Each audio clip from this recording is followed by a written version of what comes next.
ABP અસ્મિતાની team પહોંચી છે બરવાડા ખાતે અને બરવાડાના લોકોનો મૂળ જાણવાનો પ્રયાસ કરીશું। આગામી લોકસભાની ચૂંટણીને લઈને અનેક મુદ્દે વાત કરીશું।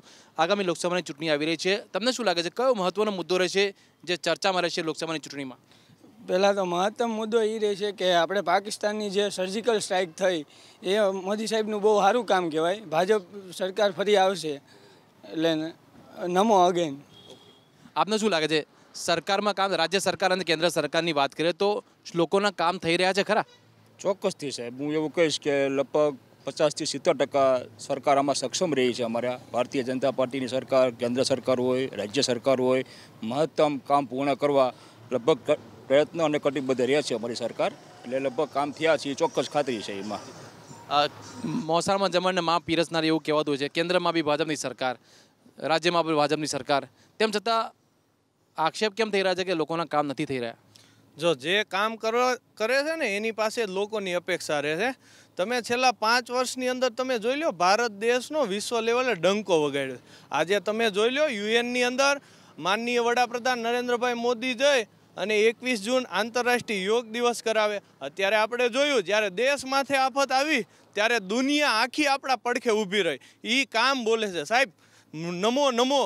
માત્ર અહીંયા દેશમાં નહીં વિદેશમાં તમે જાઓ, જ્યાં જાઓ ને મોદી મોદી મોદી, એ ભારતનો ડંકો અત્યારે વગાડ્યો છે, એ આપણે બધા જોઈ રહ્યા છીએ। પરંતુ 3-4 દિવસ પહેલાં અમદાવાદમાં કોંગ્રેસના અધ્યક્ષો ઉપસ્થિત રહ્યા હતા, રાહુલ ગાંધી, પ્રિયંકા ગાંધી। રાહુલના નારા પણ ગુજરાતમાં લાગે છે કે રાહુલ અને પ્રિયંકાની અસર પણ જોવા મળશે? ના ના, જરા પણ નહીં। દરેક પક્ષ પોતપોતાની રીતે મહેનત કરતા હોય છે, પણ આ મોદી સાહેબનું વ્યક્તિત્વ જ એવું છે ને સાહેબ, સામેના દુશ્મનને પણ વખાણ કરવા પડે। અને આપણે જોયું જ્યારે રાષ્ટ્રને જરૂર પડી ત્યારે બધા એક થઈ અને રાષ્ટ્ર માટે માત્ર 12 દિવસની અંદર તમે જોયું ત્યાં જઈ અને એર સ્ટ્રાઇક કરી અને દેખાડી દીધું બાહુબલ। અત્યાર સુધી હું મિત્રો પ્રત્યેની સંવેદના રાખતા હતા એના માટે। ખેડૂતોના પ્રશ્નોની જો વાત કરવામાં તો ખેડૂતોના કેવા પ્રશ્નો છે આ વિસ્તારમાં? શું હલ થયા છે પ્રશ્નો? ચોક્કસ શું પ્રશ્નો છે, શું હલ થયું? અહીંના સિંચાઈના પાણીનો પ્રશ્ન હતો, જે સિંચાઈના પાણી માટે નહેર ચાલુ રાખવામાં આવે છે, પાણી મળી રહ્યું છે ટાઈમ ટુ ટાઈમ। ખેડૂતોને અત્યારે એક પ્રશ્ન એવો છે, પાક વીમા એક મળ્યા નથી, બીજું બધું ખેડૂતને અત્યારે પાણી મળ્યું છે, બધું મળ્યું છે। ખેડૂતને એક પાક વીમા મળી જાય જલ્દી તકે એવું સરકાર યોજના લાવે હટ જલ્દી। તો પાક વીમા મળવામાં શું રાજ્ય સરકારની બેદરકારી લાગે છે, કોની લાગે છે? હવે તો એમાં તો કેવું ખ્યાલ નથી આવે, ક્યાં છે પાક વીમો મળી જશે પણ ક્યારે મળશે એનું કોઈ નક્કી નથી હજી એમ કે। સરકારી તંત્રને કારણે એવું થઈ રહ્યું છે કે ભાઈ સરકારી નીતિના કારણે પાક વીમો નથી મળી રહ્યો? પાક વીમો તો સરકારના બેદરકારી છે હજી તો, અમુકને મળ્યા છે ને અમુકને હજી નથી મળ્યા। પાક વીમો ઉતાર્યો હોય એનો તો વીમો આપવો પડે ને, બસ એ જ તે। રાહુલ ગાંધી કોંગ્રેસની પણ વાત કરી, પરંતુ આપને શું લાગે છે કે સર્જિકલ સ્ટ્રાઇકનો પણ મુદ્દો રહ્યો, પરંતુ જેમ જેમ ચૂંટણી નજીક આવશે મુદ્દો બદલાતો રહેશે એવું લાગે છે? ના, બદલાવવાળા તો ઘણું બદલાવી શકે છે। આ તો જેટલું તમે કરો એટલું ઓછું, પણ કોંગ્રેસવાળાને તો ફક્ત એટલો જ મુદ્દો જોઈએ છે, કાંઈક ખોટ રહી જાય ગમે તે કામમાં થોડુંક જે રહે છે એ જોવે છે, જેટલો વિકાસ કરે છે એ જોતા નથી। એટલે મારા ખ્યાલ પ્રમાણે એ તો કરતા જ રહેશે, ગમે એટલું કરશો તો પણ કોંગ્રેસવાળા તો વિરોધ કરવાના જ છે કે અમારી માટે આ નથી કર્યું। ઘણા બધા મુદ્દાઓ એવા છે જે કર્યા છે એ નથી જોતા, જે નથી કર્યું એ વધારે જોવામાં આવે છે।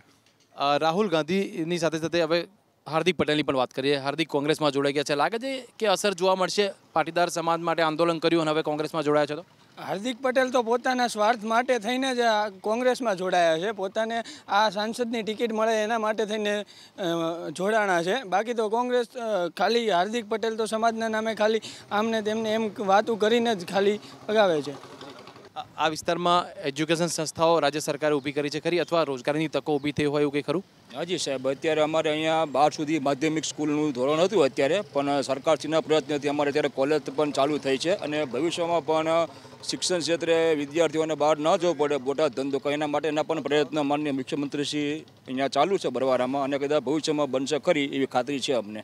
ટેકાના ભાવ ખેડૂતોને નથી મળી રહ્યા, મુખ્ય સમસ્યા છે। કપાસ આ જિલ્લામાં થાય છે વધારે, પરંતુ ટેકાના ભાવ નથી મળી રહ્યા, એ સમસ્યાનું કારણ શું?